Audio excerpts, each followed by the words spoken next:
তো নমস্কার বন্ধুরা, আজকে তোমাদের সাথে শেয়ার করব তারকেশ্বর যাওয়ার পার্ট 2। আগেরবারে আমি শেয়ার করেছিলাম যে আমার সকাল থেকে জার্নিটা কেমন ছিল। আমি একাই হেঁটে যাচ্ছি, হয়তো ভাবছো আমার সাথে কেউ নেই, কিন্তু না, আমার সাথে অনেকেই গিয়েছিল তারকেশ্বর, কিন্তু তারা অন্য স্টেশন থেকে উঠবে। তো যাই হোক, আমরা আমার বাড়ির কাছে যে স্টেশন আছে ওখানে একসাথে মিট করে নেব সবার সাথে। আর দেখো, আগের দিন বৃষ্টি হয়, আমাদের রাস্তার অবস্থা তো খুব খারাপ, কিন্তু কিছু করার নেই, এর ওপর থেকেই আমাদের চলাফেরা করতে হয়।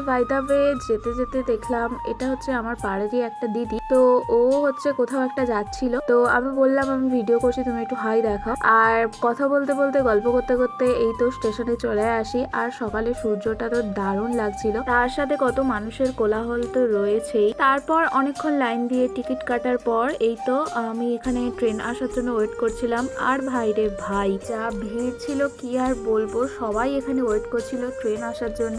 এত মানুষ তারকেশ্বর যাবে বাবা ভোলেনাথের কাছে জল ঢালতে। তারপর কিছুক্ষণ ওয়েট করার পর ট্রেন চলে আসে। আর এই দেখো, দুইজন হাত দেখাচ্ছিল, ওটা অ্যাকচুয়ালি আমাকেই। তারপর তো ঠেলাঠেলি করে ট্রেনে উঠে একটা বসার সিট পেলাম। আর আমাদের সাথে কিন্তু অনেকেই ছিল, কিন্তু ট্রেনে এত ভিড় হওয়ায় যে যার মতো সিট পেয়েছে সে সেখানে বসে গেছে। আর এখানে আমাদের অবস্থা দেখো, আসলে সকাল থেকে কেউ তো কিছু খেয়ে যায়নি, যার জন্য সবার খুব খিদে পেয়ে গেছে। তাই এখানে চিকচিকার মধ্যেই মুড়ি চাট হচ্ছিল, যে যেমন পেরেছে বাড়ি থেকে এনেছে।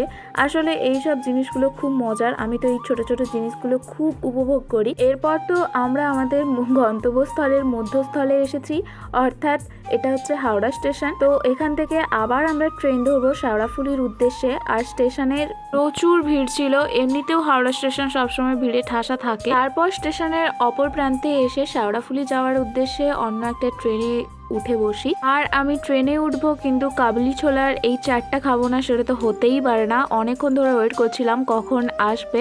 আর মেয়ে মানেই তো জানো, যেখানেই অনেকগুলো একসাথে মেয়ে থাকবে সেখানে তো চিৎকার চেঁচামেচি হই হুল্লোড় থাকবেই। যাই হোক, এই ছিল আমাদের ছোট্ট একটা টিম, 7 জনের টিম।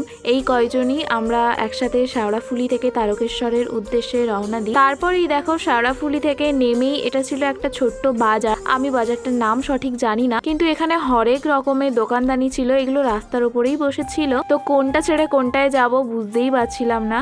তারপর তো একটা দোকানে আমরা উঠি, আর এখানে একটু বিশ্রাম নিচ্ছিলাম। আর যতজন আমরা ছিলাম প্রত্যেকে তো এই মহাকালের ব্যাগ সাথে কিনেছি, জল তোলার ঘটি। তারপর তো এই স্টেশনারি টাইপ দোকানটায় চলে আসি। আর এখানে যতজন আমরা গিয়েছি প্রত্যেকের হাতে সবুজ চুড়ি ছিল, শুধুমাত্র আমার আর এই পিসুমণিটার হাতে বাদ দিয়ে। তাই আর নিজেকে কন্ট্রোল করতে না পেরে পিসুমণিটা দেখলাম সবুজ চুড়ি নিল, কিন্তু আমার আর নেওয়া হয়নি। আর আমি গোটা শ্রাবণ মাস জুড়ে কিন্তু কোনো সবুজ চুড়ি